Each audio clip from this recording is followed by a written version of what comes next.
Happy Flemme, séance 4, let's go! On commence debout, on inspire, on lève les bras vers le ciel et on expire, on amène le buste près des cuisses. Et sur une expiration, on se redresse.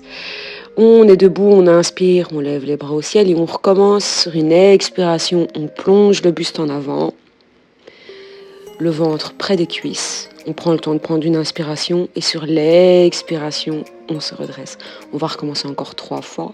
On inspire et on lève les bras. Ce mouvement va permettre vraiment d'étirer le dos, les jambes, de libérer les hanches. Ça va vraiment faire grand bien.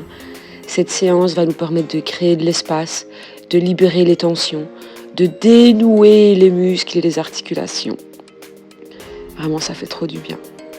Ensuite, on va rester avec le ventre près des cuisses et on va faire des petites pulsations, c'est-à-dire que tu vas rapprocher ton ventre le plus possible sur l'expiration et hop, tu vas remonter un petit peu, mais pas totalement. Et ensuite, on va balancer le bassin de gauche à droite. On va vraiment essayer de libérer les hanches de toutes les tensions qu'on a accumulées cette semaine. On va mettre les mains sur les tibias et faire dos plat. Et sur l'expiration, on va à nouveau plonger le buste en avant. Et cette fois-ci, on va venir faire un petit mouvement de pédalo. On va plier un genou et puis l'autre en balançant les hanches de gauche à droite. Et sur une expiration, on se redresse totalement. Et on lève les bras au ciel une dernière fois. On abaisse les bras en expirant. Et cette fois-ci, on va venir étirer la sangle abdominale. On reste debout. On inspire, on lève les bras au ciel. Et sur l'expiration, on va venir incliner le buste sur la droite. On inspire pour revenir au centre et on expire pour aller vers la gauche. On va répéter ce mouvement 5 fois de chaque côté. On peut le faire en statique, mais personnellement, je trouve que pour les débutantes, le yoga est beaucoup plus accessible en dynamique. Et tu ressentiras les effets aussi. Ça ne change rien. Allez, on inspire et on se redresse. On expire et on se penche vers la droite. On inspire et on se penche vers la gauche. Ça fait du bien. Une dernière fois. On inspire, on se penche vers la droite. Et puis vers la gauche. Et on relâche totalement. On va ensuite venir au sol. Le reste de la séance se fera au sol. On va se coucher sur le côté. Plier les genoux à 90 degrés. Et puis tu vas attraper ta cheville droite avec ta main droite. Et tu vas amener ton genou vers l'arrière. Et tu vas sentir un étirement dans l'avant de la cuisse. Ça fait vraiment du bien. Relâche totalement la mâchoire, le visage, le dos, la jambe qui est au sol. On étire juste la cuisse droite.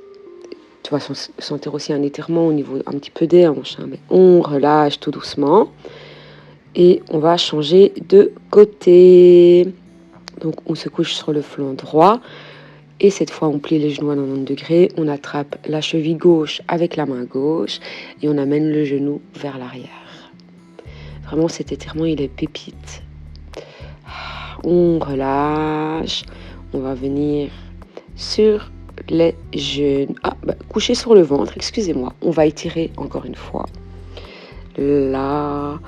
Vent des cuisses. Donc on attrape la cheville avec sa main dans la posture du sphinx. Ça étire en même temps le dos un petit peu, la sangle abdominale, on prépare les épaules. Ça fait vraiment du bien. Ensuite on change de côté.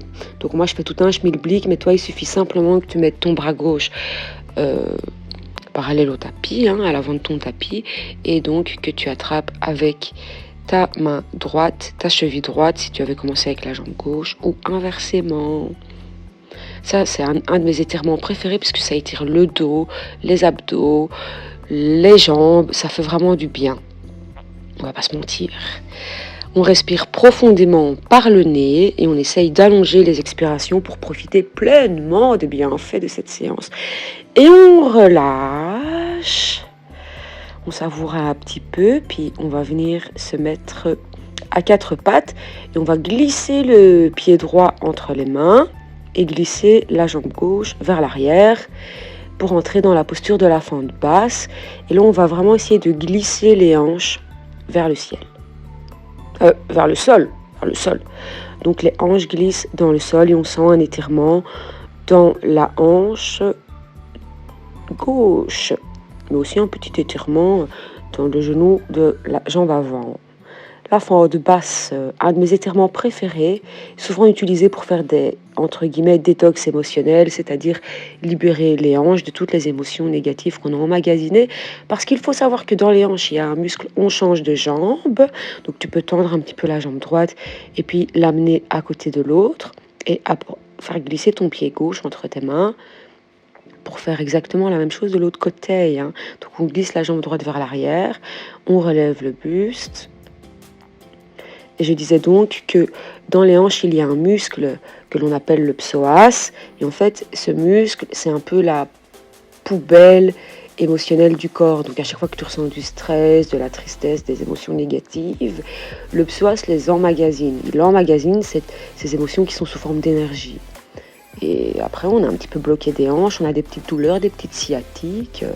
Et tutti quanti. Donc ça peut être intéressant, comme aujourd'hui, de faire une petite séance, entre guillemets, détox émotionnel. Entre guillemets, hein, parce que, voilà, je n'aime pas utiliser des termes qui pourraient prêter à confusion. On tend légèrement la jambe gauche en amenant les fesses vers l'arrière. Et ensuite, on va venir s'asseoir les fesses sur les talons en gardant le dos droit. On se redresse, on écarte les genoux largeur des hanches. On s'assure que nous sommes bien installés et que tout va bien. On garde le dos bien droit, on pousse les hanches vers l'avant. On inspire, on lève les bras vers le ciel et puis on va venir poser les mains au niveau de la zone lombaire. Et nous allons venir arrondir, courber le dos, comme si on voulait venir toucher les chevilles avec nos mains, mais nous sommes dans du yoga débutant, donc ce n'est pas le but du tout. Donc là, juste, on va venir courber le dos dans une extension arrière. Dans les limites de notre corps, on ne se fait pas mal. On pousse le sternum vers l'avant, les épaules sont basses, la nuque est dans le prolongement de la colonne vertébrale. Les jambes sont actives, les jambes sont aussi perpendiculaires au sol. Et là, tout doucement, on va venir à nouveau poser les fesses sur les talons et entrer dans la posture de l'enfant pendant quelques secondes, les bras étendus devant soi, le ventre entre les cuisses. Ensuite, on va venir à quatre pattes et on va pousser les fessiers vers le ciel en gardant les avant-bras au sol pour entrer dans la posture du dauphin qui va venir étirer le dos et la totalité de l'arrière des jambes. Ensuite, nous revenons dans la posture de l'enfant. Donc, on pose les fesses sur les talons et on allonge les bras. Puis, nous allons venir nous coucher sur le ventre pour l'avant-dernière posture de cette séance. On va poser les mains plus ou moins à la hauteur des épaules et on va relever le buste pour entrer dans la posture du sphinx et étirer le haut du dos et les abdominaux. Le pubis est plaqué contre le tapis de gym. Nous sommes confortablement installés. Poupouch qui est venu vérifier que j'étais bien dans la posture. Les épaules sont basses, les omoplates sont rentrées dans le dos et le sternum est poussé vers l'avant. Et pour terminer cette séance, nous allons venir poser nos fesses sur les talons, étendre les bras devant nous et profiter de ce moment de calme avant de reprendre les activités quotidiennes. C'est l'avant-dernière séance du programme. C'est passé super vite. Demain, c'est la dernière séance. Ce sera aussi une séance de yoga pour se détendre et diminuer le taux de stress et d'anxiété parce que je sais que vous êtes pas mal à souffrir de dépression et de troubles psy, tout comme moi. Je vous dis à demain pour la dernière séance et je vous fais de gros bisous. Bisous.